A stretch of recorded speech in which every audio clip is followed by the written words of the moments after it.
अरे पागल, फोटो खींच के तुम ब्रांड बन जाओगे? माने हमारे दर्शक जनता खड़े हैं, फोटो खींच लोगे तो तुम ब्रांड हो जाओगे? जीवन में संघर्ष करना सीखो, फोटो खींच के ब्रांड नहीं बनोगे तुम। पीछे हटिए, सही बोलनी है नो? विक्की तिवारी को 5 लोग जानते हैं, मैंने भाइयों के दिल में रहा है। फोटो खींच के तुम ब्रांड बन जाओगे? पीछे हटिए। और मैं चाहूंगा हमारे बीच अप्पू भैया समाज सेवी, बहुत बहुत धन्यवाद। एक आधार कार्ड गिरा है प्रियंका कुमारी, प्रियंका कुमारी पिता अशोक कुमार सिन्हा के लिए लेंगे। लिटिल स्टार आर्यन के लिए जोरदार ताली बजा दीजिए एक बार। कार्यक्रम शुरू। भाई हमारे इतने यूट्यूबर आए हैं, आस्था जी से आग्रह करूंगा कि कृपया मंच पे आ जाएं, क्योंकि हमारे इतने यूट्यूबर भाई आर्यन बाबू और आपको देखने के लिए आए और सारे महफिल, तो आपसे आग्रह करेंगे और भीड़ को खाली करिए। आस्था जी कृपया मंच पे आ जाए। आर्यन बाबू चलो बेटा। तो सभी लोग दोनों हाथ उठाइए, बिल्कुल सीधे सीधे लंबे लंबे।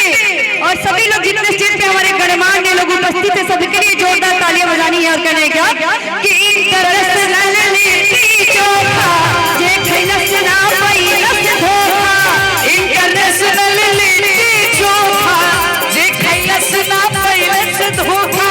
यूपी और बिहार में गाड़ी के झंडा आई गई हो, जहाँ गई संसार में, गाड़ी के झंडा आई गई हो, जहाँ गई संसार।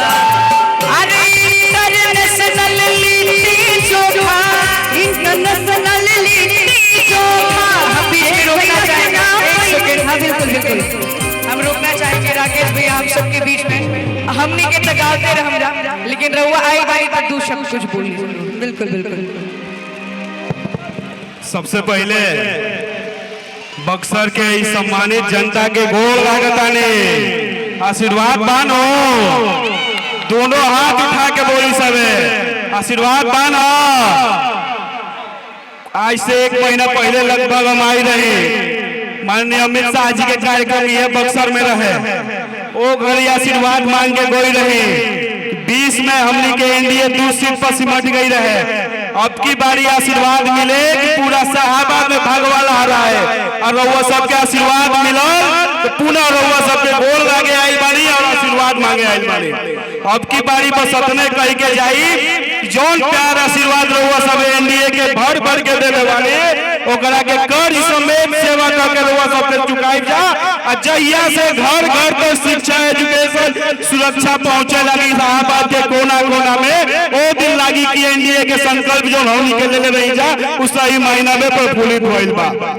आज चूंकि इलेक्शन के रिजल्ट के बाद पहला मौका है कि हम बक्सर के अपन अभिभावक लोग से मिल पाइल बानी, तो और भी कोनो प्लेटफॉर्म मिल ना पाइल बीच में, क्योंकि शपथ और बाकी वाला कार्यक्रम चलत रहे। बस धन्यवाद देवे आइल बानी, गोर लागे आइल बानी। शुभ अवसर है, शादी विवाह करवावल एक यज्ञ के समान मानल जाला हमने के संस्कृति में।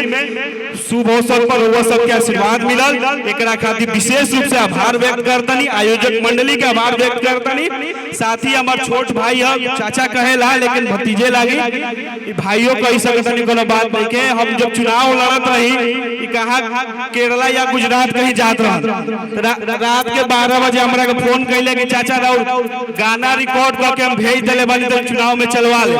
ये बेचारा बहुत समर्पित रहेले, बहुत मेहनत करेले, इनके परिवार से पुराना लगाव रहल बा। साथ ही भोजपुरी इंडस्ट्रीज के जितने भी हमारे विक्की भाई बड़े हमरे क्षेत्र के हवे, हमनी के जब स्ट्रगल करत रही, जब पॉलिटिकल स्ट्रगल करत रही, ती अपन मंच के स्ट्रगल करत रहन बेचारे। तो हमारा जहां जहां मौका मिलल इनका के सपोर्ट करी। खैर इनका टैलेंट है जो ना बेसिस पे आइल बड़े, और भी जो भोजपुरी इंडस्ट्रीज के जितने भी कलाकार आए हैं, जो भी उनको भी हम आस्था सिंह जी रिनोन्ड एक्ट्रेस हमारी भोजपुरी इंडस्ट्रीज की, और भी जितने भी हमारी एक्ट्रेसेस आई हैं उनको भी हम विशेष रूप से धन्यवाद देंगे, क्योंकि जब हम चुनाव कैंपेनिंग कर रहे थे, मेरा चुनाव कैंपेन ऑलमोस्ट एक यूनिफॉर्म लेवल पर चल रहा था। अब हमको समझ में नहीं आता भाई किसको बुलाएंगे, उसको नया एक्सेलरेशन मिले, एक नया आयाम मिले। तो हमने पवन सिंह जी को फोन किया, तो भैया ना आई तब की पहले मुश्किल लागत है, तो कहले कि हेलीकॉप्टर उड़ी चाहे मत उड़ी, लेकिन भाई जी रहुआ खाती हम कैसे हुआ। तो पटना में वो दिन मौसम खराब रहे, हेलीकॉप्टर उड़ ना पाइल रहे, उनका से हम बात करी थे, बेचारे सारा प्रोग्राम रद्द करके बाई रोड पटना से अले हमरा किया, बहुत ज्यादा समय भी दिहले। और ओकरा बाद से चुनाव के कैंपेन जो हमर पीक पकड़लस उ जाके जीते में तब्दील भइल, बीच में कहीं रुकल ना। तो भाई भोजपुरी इंडस्ट्री के तो बहुत बड़ योगदान बा हमनी के कैंपेनिंग में। तो जे भी इंडस्ट्री से जुड़ल बा सब लोग के हम धन्यवाद देता नहीं, आभार व्यक्त करता नहीं। रउआ सबे ऐसे ही आगे बढ़त रही, भोजपुरी के, भोजपुरी भाषा के, भोजपुरी समाज के आगे बढ़ाई। भोजपुरी हमनी के शाहाबाद के कोर लैंग्वेज है, हमनी के हट के लैंग्वेज है। जब केहू से अपना भाषा में बतियावे नहीं जा तब लागेला कि दिल से दिल के कनेक्शन होता। एकरा खातिर भी भाषा बहुत मीठ हटे, बहुत ही प्यारा भाषा, एकर सम्मान हमनी के करी जा, आगे बढ़ाई जा।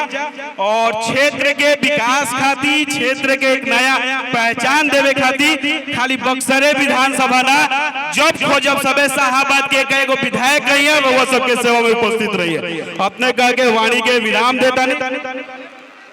और जो कार्यक्रम के आयोजन करता बाड़े, जो सूत्रधार बाड़े, जिनका माध्यम से हमनी के सबके एकत्रित भइल बन जा, हमनी के बड़ भैया मिथिलेश पांडे जी, उनका के भी विशेष रूप से आभार बा। कैसे कि एक कल्पना उहे कैले इस तरह के कार्यक्रम पिछले कई एक वर्ष से करत रहल बाड़े, उनका के भी हम आभार व्यक्त करता नहीं। बस अपने कहब कि अपना घर के छोट लड़का, छोट बेटा जान के हमारा के खोजब, जब खोजब सबे हम दिन रात दोपहरिया उपस्थित रह। सबके गोर लगता नहीं, प्रणाम करता नहीं, बहुत बहुत धन्यवाद, दिल से आभार। अरे पागल, फोटो खींच के तुम ब्रांड बन जाओगे? माने हमारे दर्शक जनता खड़े हैं, फोटो खींच लोगे तो तुम ब्रांड हो जाओगे? जीवन में संघर्ष करना सीखो, फोटो खींच के ब्रांड नहीं बनोगे तुम। पीछे हटिए, सही बोलनी है नो। विक्की तिवारी को 5 लोग जानते हैं, मैंने भाइयों के दिल में रहा है, फोटो खींच के तुम ब्रांड बन जाओगे? पीछे हटिए। और मैं चाहूंगा हमारे बीच अप्पू भैया समाज सेवी, बहुत बहुत धन्यवाद। एक आधार कार्ड गिरा है प्रियंका कुमारी, प्रियंका कुमारी पिता शो कुमार सिन्हा के लिए लेंगे। लिटिल स्टार आर्यन के लिए जोरदार ताली बजा दीजिए एक बार में कार्यक्रम शुरू। भाई हमारे इतने यूट्यूबर आए हैं, आस्था जी से आग्रह करूंगा कि कृपया मंच पे आ जाएं, क्योंकि हमारे इतने यूट्यूबर भाई आर्यन बाबू और आपको देखने के लिए आए और सारे महफिल, तो आपसे आग्रह करेंगे और भीड़ को खाली करिए। आस्था जी कृपया मंच पे आ जाए। आर्यन बाबू चलो बेटा।